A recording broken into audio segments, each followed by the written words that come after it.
restoration, Tuhan yang memulihkan. Amin. Saudara dan saya punya Tuhan yang memulihkan. Tuhan yang membuat kehancuran dibangun lagi, dibangun kembali. Tuhan, saya akan fokus bagian ini. Tuhan yang membuat apa yang hilang dikembalikan. Amin. Saya ulang, Tuhan yang membuat apa yang hilang dikembalikan. Amin. Yuk kita buka Yohanes 10 ayat 10.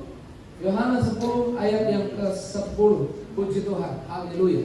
Tuhan Yesus baik. Boleh ditampilkan ayatnya, Yohanes 10 ayat 10. Ada definisi tentang pencuri, ada definisi tentang siapa Tuhan kita. Dikatakan apa di sana? Mana ayatnya? Boleh ditampilkan? Yohanes 10 ayat 10. Sudah siap bukan di Alkitab saudara? Yuk baca sama-sama. Pencuri datang hanya untuk apa? Mencuri, membunuh, membinasakan. Stop sebentar. Ini bicara tentang iblis yang ingin mencuri sesuatu dari hidupmu. Mencuri sukacita mungkin, mencuri damai sejahtera, mencuri kesempatan yang harusnya kita ambil, kita dapatkan, mencuri berkat yang harusnya kita dapatkan. Tapi ada kabar baik, Yesus sudah datang. Sama-sama bilang Yesus sudah datang.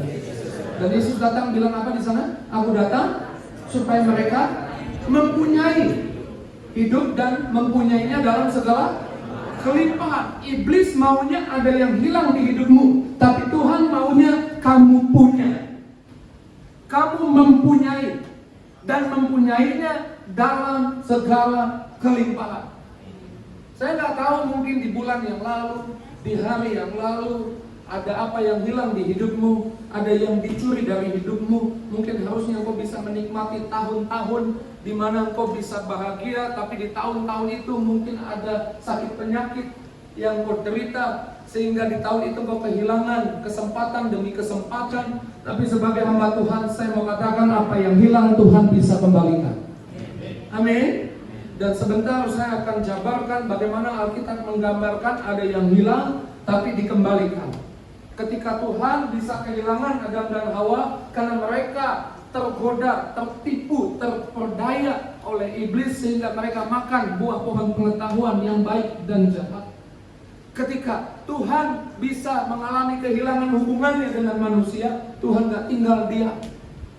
Waktu kemudian manusia itu sembunyi karena merasa telanjang, Tuhan kemudian ambil domba, sembelih, dan memberi pakaian dari kulit binatang. Dalam arti lain ini bicara pengorbanan Yesus. Saya percaya Adam dan Hawa kemudian ditutupi oleh korban domba itu. Ini gambaran tentang pengorbanan Yesus. Tuhan gak mau kehilangan saudara dan saya, amin. Karenanya Yesus sudah datang, anak domba Allah sudah datang, supaya apa yang seharusnya hilang didapatkan kembali. Bukan hanya Tuhan digambarkan. Pak Pendeta saya kehilangan ya. Saya gambarkan lagi Tuhan pernah kehilangan tapi dapatkan kembali. Supaya hari ini saudara jadi Kristen yang bukan gampang nyerah, cengeng, mudah pasrah sama berserah beda. Mengasihani diri, tapi kita jadi Kristen yang penuh gairah. Kalau ada yang hilang di hidup kita, kita tidak tinggal diam, kita akan doa dan minta sama Tuhan apa yang hilang dikembalikan. Abraham, bapak orang beriman, pernah mengalami kehilangan. Yuk kita buka Kejadian 14 ayat yang ke-11. Di sana dikatakan apa? Kejadian 14 ayat yang ke-11. Ada Lot yang tinggal di Sodom, kemudian Sodom diserang musuh. Lalu dikatakan seperti ini: segala harta benda Sodom dan Gomora beserta segala bahan makanan dirampas musuh. Lalu mereka pergi. Lalu ayat 12. Ayat 12 mana? Ayat 12 juga Lot, anak saudara Abram, beserta harta bendanya dibawa musuh. Lalu mereka pergi, sebab Lot itu diam di Sodom. Ayat 13. Kemudian datanglah seorang pelarian menceritakan hal ini kepada Abram. Ketika diceritakan hal ini kepada Abram, kita lihat responnya Abram. Apakah Abram pasrah? Apakah Abram diam saja? Apakah Abram mengasihani diri? Aduh, ada yang hilang di kehidupanku? Atau apa yang dia lakukan? Ayat 14, kita lihat. Dibawanya lah, ayat 14 dikatakan apa? Ketika Abram mendengar bahwa anak saudara hilang atau tertawan atau hilang, maka apa yang dia lakukan? Dia nggak menyerah, amin. Dia kerahkan 318 pasukan terlatih yang dia punya untuk mengejar musuh sampai ke Dan. Ada yang hilang di kehidupannya Abraham, tapi Abraham tidak menyerah. Dia mengejar musuh dan kemudian di ayat 16 dibawanya lah. Mana ayat 16? Boleh ditampilkan? Dibawanya lah kembali segala harta benda itu, juga Lot anak saudaranya itu, serta harta bendanya dibawanya kembali. Demikian juga perempuan-perempuan dan orang-orangnya. Dari kisah ini ada yang hilang di hidupnya Abraham, tapi Abraham tidak menyerah. Abraham coba merebut kembali dan Tuhan berkenan apa yang hilang dikembalikan. Saya nggak tahu apa yang hilang di hidup, tapi saya percaya di sore hari ini Tuhan sedang dorong saudara jadi Kristen yang bergairah, jadi Kristen yang beriman, jadi Kristen yang penuh harapan. Amin. Jangan jadi Kristen yang mudah putus asa, mudah kecewa, mengasihani diri. Jadi Kristen yang tahu di Alkitab ada kisah tentang hilang, tapi nggak stop sampai hilang dikembalikan. Kalau ada yang hilang di hidupmu di hari yang lalu, doa saya sore hari ini, dengan iman kau percaya apa yang hilang Tuhan kembalikan. Tuhan, Abraham, sekarang Daud juga mengalami kehilangan ketika dia pulang ke kotanya di Ziklag. 1 Samuel 30 ayat yang pertama, Ziklag terbakar habis. Ziklag diserang orang Amalek. Di ayat 2 dikatakan apa di sana? Di ayat 2 dikatakan perempuan-perempuan dan semua orang yang ada di sana, tua dan muda, telah ditawan mereka dengan tidak membunuh seorang pun. Mereka menggiring sekaliannya, kemudian meneruskan perjalanannya. Ayat 3,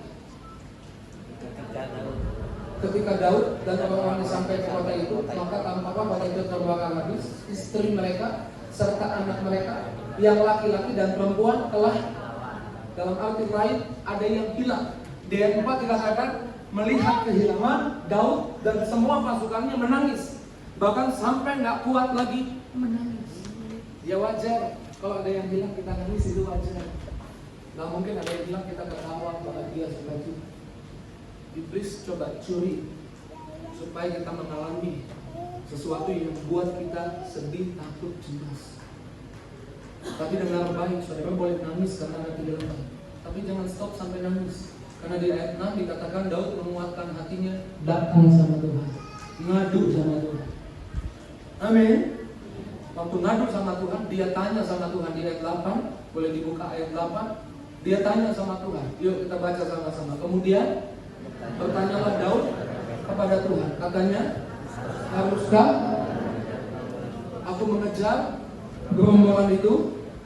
Akankah mereka kususul? Sebentar. Daud tanya sama Tuhan gini, Tuhan, apa yang hilang? Apakah yang hilang aku biarkan saja hilang? Tuhan, dengan apa yang hilang, apakah aku pasrah aja, diam aja? Lalu Tuhan jawab apa? Dan ia berfirman kepadanya apa? Kejar. Saya ulang, kejarlah. Amin. Ini firman Tuhan. Pencuri sekali mencuri, berhasil mencuri, dia akan datang lagi mencuri lagi. Karena kalau ada yang hilang di hidupmu, doa datang sama Tuhan. Dan pencuri yang kerjanya mencuri, membunuh, binasakan, harus kita tangkap dan dia harus mengembalikan apa yang dia curi dari hidup kita. Amin. Kemudian dia berfirman kepadanya, kejarlah, sebab sesungguhnya engkau dapat menyusul mereka dan melepaskan para tawanan. Setelah dapat firman Tuhan ini, Daud mungkin bingung mau kejar mana. Tapi setelah doa, kita harus melangkah. Sama-sama bilang, saya berdoa dan melangkah. Melangkah kemana? Nggak tahu larinya kemana. Tapi kalau melangkah, Tuhan buka jalan. Nanti baca di rumah ya, 1 Samuel 30. Di pertengahan jalan ketemu orang Mesir yang jadi budaknya gerombolan Amalek ini. Yang 3 hari yang lalu orang Mesir ini, budaknya orang Amalek ini sakit. Karena sakit ditinggalkan sama tuannya. Waktu ditinggalkan sama tuannya, waktu Daud kemudian melangkah, ketemu budak ini. Mungkin budak ini bilang, wah ngajar emang tuanku dulu. Kemarin lagi sakit ditinggalin di tengah jalan. Bukan diurusin, ditinggalin. Makanya dia langsung cerita sama Daud. Aku kasih tahu di mana markas mereka. Daud jadi tahu di mana markas mereka. Persiapkan peperangan, kemudian dilakukan peperangan. Apa yang hilang? Kita lihat. Ketika doa datang sama Tuhan, Tuhan bilang kejar. Tuhan buka jalan, melangkah Tuhan buka jalan. Dan apa yang terjadi di ayat 19? Boleh dibuka ayat 19. Ayat 19 dikatakan apa? Yuk kita baca sama-sama. 2, 3. Tidak ada yang hilang pada mereka dari hal yang sebentar, dari hal yang remeh, yang menurut orang kecil mungkin, yang menurut orang nggak perlu mungkin, yang menurut orang udah let it go saja. Tapi kalau menurutmu penting, dengar baik, Tuhan bisa kembalikan. Bahkan yang kecil sampai yang besar, sampai anak laki-laki dan anak perempuan, dari jarahan sampai segala sesuatu yang dirampas, semuanya didapatkan kembali. Amin. Jangan jadi Kristen yang gampang nyerah. Jadi Kristen yang hidup dengan harapan. Karena Yesus bayar mahal apa yang harusnya ada di hidupmu. Jangan biarkan itu dicuri oleh si jahat. Jangan biarkan doa-doamu itu dibatalkan oleh si jahat. Ambil kembali apa yang hilang dengan iman. Saya percaya Tuhan sedang dorong saudara hari ini untuk tidak menyerah. Amin. Tuhan sedang dorong saudara untuk datang sama Tuhan dan minta sama Tuhan, doa sama Tuhan. Kesuksesan yang terhilang di hari yang lalu, Tuhan pasti kembalikan di minggu ini ke depan. Apa yang hilang di hari yang lalu, kesehatan yang hilang di hari yang lalu, minggu ini ke depan, Tuhan akan kembalikan. Kesempatan yang hilang, Tuhan bisa kembalikan. Amin. Bahkan untuk yang usianya senior, mungkin udah mulai pegel-pegel di kakinya, jalannya udah mulai susah, ngerbai. Kaleb, dia punya kesaksian, usia 80 tahun, matanya masih terang, tubuhnya masih kuat seperti 40 tahun. Untuk Ian, sudah senior, doa saya, kau punya hak untuk minta sama Tuhan, kesehatanku didapatkan kembali, kekuatanku didapatkan kembali. Amin. Nangis boleh, sampai seperti Daud nangis, bahkan sampai nggak kuat nangis, udah stop sampai situ, maju sama Tuhan. 4 minggu lalu, Pak Luki tadi pagi datang sama istrinya di depan ibadah. Pak Luki maju ke depan, saya ingat di sini posisinya, saya di bawah. Datang bawa istrinya sama gendong anaknya yang besar. Istrinya lagi hamil, istrinya sambil menangis. Kemudian saya tanya, kenapa Pak? Pak Mario gini Pak, istri saya lagi takut, cemas. Ini kan lagi hamil Pak, ya kenapa memang? Udah cek ke dokter, di USG cuma hamil kantong doang Pak, kata dokter. Begitu, kantong doang. Jadi saya tanya sama Pak Luki, itu gimana kita nih? Saya harus doain apa? Pak Luki bilang begini, doain Pak, bayinya sehat, bayinya bertumbuh. Kalau kamu punya iman seperti itu, ayo kita doa. Saya bersyukur, saya percaya Pak Luki mewakili sebagian besar mayoritas jemaat Tiberias yang bukan mudah menyerah, mengasihani diri, tapi datang sama Tuhan, doa minta sama Tuhan. Terus saya bilang, yuk kita doa. Saya dorong dia beriman, ayo kita doa. Seperti yang dia mau, saya doa. Dalam nama Yesus, bayinya berkembang, sehat, detak jantungnya bagus, akan lahir anak yang hebat kelak melayani Tuhan. Kalau ada dokter di situ yang periksa dia, mungkin dia bilang ini pendetanya tidak. Kalau cuma kantong doang, bayi gak ada. Didoain bayinya, karena itu imannya dia. Dia kan udah doa punya anak kedua. Dan istrinya mulai ngandung, tapi kosong katanya. Tapi saya bersyukur ketemu orang seperti Pak Luki yang gak nyerah, yang gak mengasihani diri, minta sama Tuhan. Oh, aku kehilangan anakku, enggak, aku bisa dapatkan kembali. Minggu depannya saya ke Bandung, gak ketemu dia. Minggu depannya lagi ketemu di depan, minta doain lagi. Istrinya nangis, tapi nangisnya beda. Dia bilang, Pak Luki, kenapa nih? Gimana? Saya udah lupa doanya apa? Iya, yang 2 minggu lalu sebelum ke Bandung Pak Mario. Emang kenapa? Ya kan istri saya dibilang kandungannya nggak ada isinya. Terus sekarang gimana? Puji Tuhan, udah ada di sini. Tadi yang ini hasilnya dikasih sama saya nih. Kalau mau lihat, ini yang nggak ada di sini. Sekarang udah ada di sini. Dibilang seperti yang kita doakan, detak jantungnya bagus, bayinya sehat, pertumbuhannya luar biasa. Tuhan kita bisa mengembalikan apa yang hilang. Amin. Kita bertangan dulu. Yang gak siap buat Yesus. Haleluya. Amin. Kalau Tuhan lakukan buat Pak Luki, Tuhan lakukan buat saudara yang hari ini gak nyerah. Apa yang hilang di hari yang lalu datang sama Tuhan. Kesuksesan bisa didapatkan kembali, kesempatan yang hilang bisa didapatkan kembali, keuntungan yang hilang bisa didapatkan kembali. Yuk tepuk tangan sekali lagi yang dahsyat bagi Tuhan. Seorang istri yang kehilangan reputasinya karena suaminya punya hutang banyak, suaminya meninggal dan sekarang dia jadi janda. Kemudian dia punya 2 anak laki-laki, nanti baca kisahnya di 2 Raja-Raja 4. Kemudian debt collector datang dan mengancam kalau nggak bisa bayar utang, 2 anak laki-lakinya, nggak usah ditampilkan dulu aja, 2 anak laki-lakinya akan ditahan. Dan Alkitab bilang Elisa lewat. Ketika Elisa lewat, janda ini nggak mengasihani diri dan bilang, emang saya sial ya, udah suami meninggal, ninggalin hutang banyak, sekarang anak mau ditahan. Dia nggak tinggal dia datang dekati Elisa dan mengadukan perkara. Elisa gambaran hamba Tuhan, Elisa gambaran mewakili Tuhan. Elisa pasti ngadu juga sama Tuhan. Kalau ada masalah di hidupmu, ada ancaman akan terjadi kehilangan di hidupmu, jangan tinggal diam, datang sama Tuhan, ngadu sama Tuhan.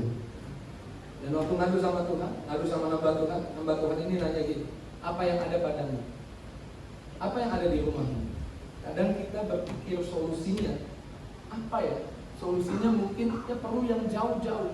Tuhan cari solusi yang jauh, solusi yang ada di dekatmu. Apa yang ada di tanganmu, apa yang ada di rumahmu, apa yang ada di dekatmu.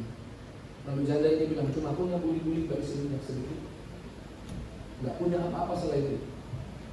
Kalau Elisa bilang begini, pinjam ke tetangga-tetangga, bejana yang banyak, jangan sedikit, yang banyak. Lalu masuk rumah, tutup pintunya, tuangin minyak. Kalau bejana yang satu udah penuh, singkirin, taruh lagi bejana yang baru, tuangin lagi. Kemudian di 2 Raja-Raja 4 ayatnya yang ke-6, ketika dituangin di bejana itu kemudian sudah penuh, dan janda ini minta kepada anaknya, dekatkan kepadaku bejana lagi. Tetapi jawabnya kepada ibunya apa? Tidak ada bejana lagi. Lalu berhentilah minyak itu mengalir. Di ayat 7. Lalu kemudian janda ini datang kepada Elisa dan berkata, minyaknya udah banyak nih. Saya di rumah jadi bandar minyak. Banyak banget minyaknya. Lalu Elisa berkata kepada janda ini, juallah minyakmu, bayar utangmu. Dia kehilangan reputasinya karena punya utang, tapi reputasinya dikembalikan, utangnya bisa dibayar dengan cara Tuhan ketika ngadu sama Tuhan. Nggak stop sampai di situ. Dikatakan hiduplah dari lebihnya. Kalau Tuhan memulihkan, Tuhan nggak pulihkan dengan cara yang sama. Kalau ada yang runtuh bangunan, Tuhan bangun lagi, bukan dengan bentuk yang sama. Tuhan bangun lagi dengan bentuk yang lebih indah. Amin. Kalau Tuhan pulihkan, nggak biasa-biasa. Sisanya bisa dipakai hidup buat dia dan anaknya. Kalau anaknya dan dia hidup masih 100 tahun lagi, sisanya masih cukup. Artinya ketika kita doa datang sama Tuhan, minta apa yang hilang dikembalikan, Tuhan nggak kembalikan sama. Tuhan kembalikan jauh lebih banyak, jauh lebih besar, jauh lebih hebat dari yang sanggup kita doakan, dari yang sanggup kita pikirkan. Karenanya jangan dimalah, karenanya jangan putus asa, datang sama Tuhan, minta sama Tuhan, adukan perkaramu sama Tuhan dan engkau nggak akan kecewa. Sama-sama bilang, saya punya Tuhan yang bisa buat pemulihan, yang bisa mengembalikan apa yang hilang, dikembalikan. Ayub kehilangan banyak, dan kehilangan itu dipakai Tuhan untuk mendewasakan pengenalan dia akan Tuhan. Sehingga di Ayub pasal terakhir ada kisah yang indah. Ayub mempersembahkan korban. Ada 5 korban di kitab Imamat. Korban sajian, korban pagi, korban petang, dan semua korban yang ada di kitab Imamat, semua korban di kitab Perjanjian Lama gambaran tentang korban Yesus di atas kayu salib. Hari ini saudara mempersembahkan korban dengan cara kita angkat tubuh Tuhan, angkat darah Tuhan, mengingat ada anak domba yang telah berkorban buat kita di atas kayu salib. Apa yang terjadi ketika Ayub mempersembahkan korban? Kita buka Ayub 42 ayat yang ke-10. Lalu Tuhan memulihkan. Ketika Ayub mempersembahkan korban, ada pemulihan. Apa yang hancur dibangun kembali dengan Tuhan. Apa yang hilang dikembalikan. Apakah bangunannya sama? Apakah dikembalikan dengan jumlah yang sama? Kita baca. Setelah ia meminta dan doa, itu sahabat-sahabatnya, dan Tuhan memberikan kepada Ayub berapa banyak? 2 kali lipat dari segala kepunyaannya yang dahulu. Lewat kisah ini saya doa, kalau engkau mengalami kehilangan di hari-hari yang lalu, mulai hari ini ke depan, matamu akan melihat, matamu akan menyaksikan Tuhan sanggup mengembalikan apa yang hilang. Kita punya iman 2 kali jauh. Kita harus satu frekuensi sama Tuhan dan bukan satu frekuensi sama iblis. Iblis digambarkan pencuri, yang mencuri sesuatu dari hidup anak-anak Tuhan. Tapi Tuhan digambarkan datang untuk memberi supaya kita punya. Sama-sama bilang, Yesus datang untuk memberi supaya saya punya. Amin. Bilang punya dalam segala kelimpahan. Bukan cuma punya, supaya saudara punya banyak. Amin. Punya sukacita yang banyak, punya kesabaran yang banyak, punya pengampunan yang banyak, punya iman yang banyak. Amin. Tapi iblis coba pencuri. Makanya kalau ada yang hilang, jangan stop, jangan biarkan yang hilang terus hilang. Ya udahlah, enggak, datang sama Tuhan. Jangan biarkan pencuri mencuri, karena kalau sekali dia mencuri, dia akan datang mencuri lagi. Alkitab bilang kalau pencuri kedapatan mencuri di kitab Amsal, dia harus kembalikan 7 kali lebih banyak. Kalau kita tahu ini kerjaan iblis, kita doa sama Tuhan apa yang hilang supaya dikembalikan. Saya percaya Tuhan bisa kembalikan. Supaya kita ngerti hari ini, inilah caranya Tuhan, inilah pikirannya Tuhan. Karena Yesus sendiri ketika jalan di bumi ngajar. Dan ketika dia ngajar, di Lukas 15 dia ngajar, ada 3 perumpamaan tentang kehilangan. Kalau saudara buka di Alkitab saudara, Lembaga Alkitab Indonesia memberi judul kehilangan yang pertama, domba yang hilang. Di Lukas 15. Kehilangan yang kedua, dirham yang hilang. Perumpamaan tentang yang hilang. Kehilangan yang ketiga, ada anak yang hilang. Tapi kalau saudara baca kisahnya, nggak stop sampai di judulnya. Hilang, udah stop. Domba yang hilang, gembalanya nggak nyerah. Gembalanya meninggalkan yang 99 dan cari satu yang hilang. Dan yang hilang didapatkan kembali. Pas saudara ngerti, ada yang hilang di hidupmu, inilah kehendak Tuhan, kau dapatkan kembali apa yang hilang. Amin. Dirham yang hilang, nggak berarti cuma hilang doang. Dirham yang hilang, perempuan yang kehilangan dirham punya 10 dirham, 1 hilang. Alkitab menggambarkan perempuan ini nggak nyerah. Amin. Perempuan ini obrak-abrik kamarnya, geser tempat tidurnya, beresin kasurnya, cari, dan dirham yang hilang didapatkan kembali. Demikian kisah anak yang hilang didapatkan kembali. Demikian dengan iman. Saya ucap berkat di sore hari ini buat setiap jemaat yang dengar khotbah saya. Apa yang hilang di hari yang lalu, kesempatan yang hilang, keuntungan yang hilang, berkat yang hilang, sukacita yang hilang, keharmonisan rumah tangga yang kemarin tuh enak Pak Pendeta, tapi kayak hari-hari ini keharmonisan sudah hilang. Apa yang hilang mulai hari ini ke depan, sejak kau dengar firman Tuhan ini, yang hilang nggak stop sampai hilang, yang hilang didapatkan kembali. Ya, tepuk tangan dulu yang kasih energi. Waktu saya baca kisah tentang Bartimeus di beberapa literatur, Bartimeus itu buta bukan dari lahir. Hanya di Yohanes 9 yang orang buta sejak lahir. Bartimeus itu orang yang kehilangan penglihatan. Jadi dia pernah melihat. Di Markus 10, kita buka Markus 10 ada cerita tentang Bartimeus. Di ayat 46 dikatakan ketika Yesus mendekati kota Yeriko, sampai di Yeriko, Markus 10 ayat 46. Haleluya. Sampai di titik ini saudara diberkati firman Tuhan. Sama-sama bilang, saya punya Tuhan yang bisa memulihkan. Sama-sama bilang, saya punya Tuhan yang bisa membangun kembali apa yang sudah hancur. Sama-sama bilang, saya punya Tuhan yang bisa mengembalikan apa yang hilang, akan dikembalikan. Jadilah sesuai imanmu, jadilah sesuai imanmu, jadilah sesuai imanmu. Waktu Yesus tiba di Yeriko, ketika Yesus keluar dari Yeriko bersama-sama dengan murid-muridnya dan orang banyak berbondong-bondong, ada seorang pengemis buta bernama Bartimeus, anak Timeus, duduk di pinggir jalan. Kemudian di ayat berikutnya, ayat 47 dikatakan apa? Ketika didengar bahwa itu ada Yesus, mulai ia datang sama Yesus, berseru sama Yesus. Dia melihat keadaannya, nggak mengasihani diri, nggak bilang kasihan dia saya, nggak bilang ya udahlah pasrah aja lah. Dia nggak mengasihani diri, dia datang sama Yesus, dia berseru, Yesus anak Daud kasihanilah aku. Waktu dia berseru, waktu dia beriman, ini gambaran saudara dan saya hari ini yang mungkin mengalami kehilangan dan datang sama Tuhan. Tuhan, ada yang hilang di hidupku, aku percaya bahwa Tuhan yang sanggup restorasi hidupku. Apa yang hilang bisa dikembalikan. Ketika saudara teriak seru-seru seperti itu, kemudian di ayat 48, banyak orang menegur dia supaya diam. Waktu dia minta pemulihan, orang-orang malah bilang diam. Waktu kita minta pemulihan, minta apa yang hancur dibangun kembali oleh Tuhan. Mungkin keadaan yang kita hadapi, tantangan yang kita hadapi, kehilangan yang kita hadapi, teriak juga di pikiran kita, teriak juga di hati kita, untuk bilang kepada hati dan pikiran kita, udah jangan banyak ngomong, diam aja.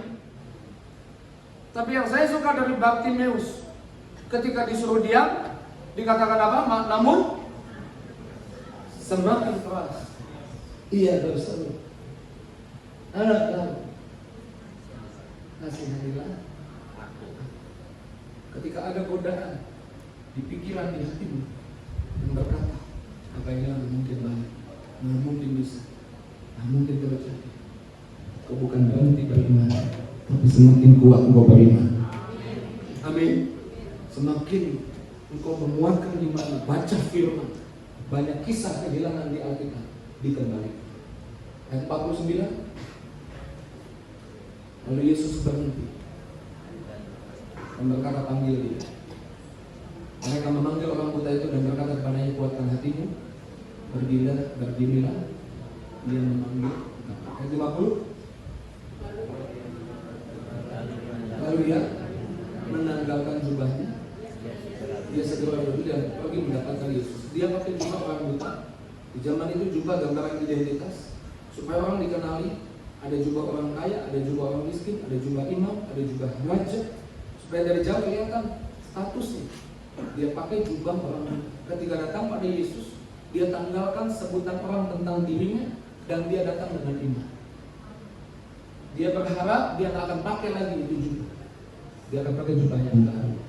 Datang sama Tuhan dengan harapan, dan kau akan pulang dengan jawaban doa. Amin. Yang menarik di ayat 51, saya suka ayat ini. Dikatakan seperti ini, ayat 51. Tanya Yesus kepadanya, apa yang udah ketemu Bartimeus, Yesus tanya, apa yang kau kehendaki aku perbuat? Saya mau tanya, Yesus tahu nggak apa yang kira-kira yang mau diminta sama Bartimeus? Tahu nggak? Tapi Yesus perlu dengar itu keluar dari mulutnya. Yesus itu dalam apa yang saya pelajari di Alkitab tentang Yesus, setiap kali Yesus datang kemana-mana, Yesus memberi kesembuhan, Yesus memberi pelepasan, Yesus memberi kelegaan, Yesus memberi berkat. Yesus ingin ada pemulihan, Yesus ingin apa yang hilang didapatkan kembali. Tapi di kisah ini, Yesus tanya sama Bartimeus, kamu harus ngomong, aku mau kamu pulih, aku mau kamu bisa melihat. Tapi kamu harus ngomong, minta supaya kamu bisa melihat. Dan hari ini kita mau ngomong sama Tuhan, amin. Setiap kesempatan, setiap keuntungan, setiap berkat, setiap mujizat yang terhilang, setiap promosi yang harus jadi bagianmu yang terhilang, kita mau berseru sama Tuhan, minta sama Tuhan. Dan kemudian jawab Bartimeus orang buta itu, Rabuni, supaya aku dapat melihat. Karena dia ngomong, minta sama Tuhan, dan kita mau minta sama Tuhan, amin. Karena dia ngomong, dia bisa melihat, dia dapatkan kembali apa yang dia. Makanya kita perlu ngomong, sama-sama bilang saya harus ngomong, sama-sama bilang saya harus minta, saya harus berseru sama Tuhan. Tuhan bisa mengembalikan apa yang hilang. Yesaya 42 kita lihat ayat 22, ada bangsa yang kehilangan dan tidak mendapatkan kembali. Kenapa bisa begitu? Yuk kita buka Yesaya 42 ayat 22. Yesaya 42 ayat 22. Haleluya. Tuhan Yesus baik. Amin. Namun mereka suatu bangsa yang dicuri, dijarah, dirampok. Ini gambar orang Kristen yang mungkin dicuri sesuatu sama iblis, diambil sesuatu dari hidup. Mereka terjebak dalam gerondang-gerondang, disembunyikan di rumah-rumah penjara, terpenjara dengan kesedihan, terpenjara dengan kepahitan, terpenjara dengan kekecewaan. Mereka menjadi jarahan. Jadi korban iblis. Tadi saya bilang pencuri, kalau dibiarkan mencuri, dia akan datang lagi, dia akan mencuri lagi. Teman musik boleh siap-siap, boleh minta nada dikit. Tidak ada yang melepaskan. Yuk baca dari situ. Tidak ada yang melepaskan menjadi rampasan. Enggak mengalami pelepasan. Kenapa? Tidak ada yang berkata apa? Kembalikan. Bangsa ini mengalami itu. Tapi saya doa. Saudara mengerti firman ini, dan sebentar kita mau doa, kita mau sama Tuhan berdoa supaya alam roh dengar, amin. Iblis yang curi itu dengar, kembalikan apa yang hilang harus kembali di hidup saya. Ya tepuk tangan dulu yang kasih pengertian. Tadi kalimat yang saya ulang-ulang, kalau pencuri dibiarkan mencuri sekali, dia akan datang lagi. Saya dapat di internet kisah seorang ibu lapor ke polisi bahwa rumahnya kemasukan pencuri. Yang polisi bilang begini, kalau pernah kemasukan pencuri, perbaiki CCTV-nya, benerin pagernya, benerin alarmnya, buat penjagaan lebih ketat lagi. Karena kalau sekali pencuri berhasil masuk rumahmu, tinggal tunggu waktunya, dia akan datang lagi, dia akan mencuri lagi di hidupmu. Saya percaya pulang dari tempat ini, apa yang hilang, yang dicuri si jahat akan dikembalikan. Amin. Tapi kita mau perbaiki CCTV di hidup kita, alarm di hidup kita, amin. Supaya apa yang hilang, supaya pencuri nggak bisa datang lagi, amin. Yang pertama, apa yang menyebabkan pencuri bisa masuk lagi? Ini bahaya laten ya, yang seringkali orang Kristen tahu tapi nggak dilakukan, yaitu tidak mau mengampuni. Tidak mau mengampuni. Kenapa? Waktu kau nggak mau mengampuni, kau lagi buka celah supaya iblis bisa curi sesuatu di hidupmu. Setidaknya sukacita, kebahagiaan dicuri. 2 Korintus 2 ayat 10, coba buka. Paulus bilang begini, 2 Korintus 2 ayat 10. Boleh tampilkan ayatnya, 2 Korintus 2 ayat 10. Sebab barang siapa kamu ampuni kesalahannya, Paulus bilang apa? Aku mengampuni juga. Sebab jika aku mengampuni, seandainya ada yang harus kuampuni, maka hal itu kubuat oleh karena kamu di hadapan kita mengampuni karena Tuhan sudah mengampuni kita. Amin. Lalu dikatakan apa? Ayat 11. Ayat 11 baca yang keras. 2-3. Ayat 11. Supaya iblis pencuri itu jangan beroleh keuntungan atas kita, sebab kita tahu apa maksudnya.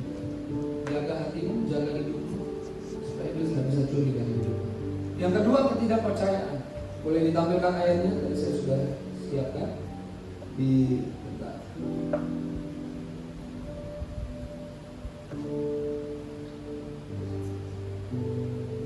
Matius 13 ayat 58, ketika Yesus datang ke Nazaret.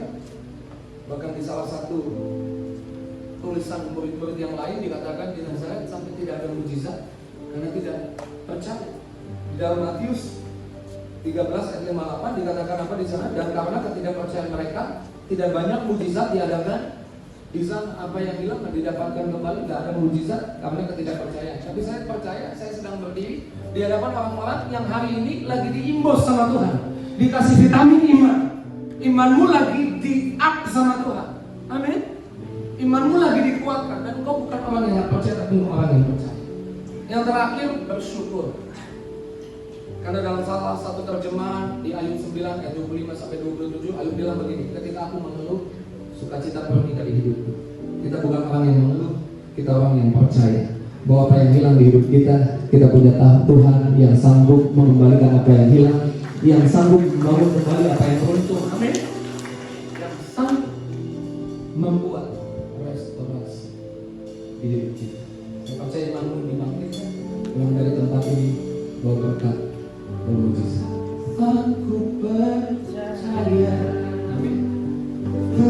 Aku ajar. Oh, turun tangan.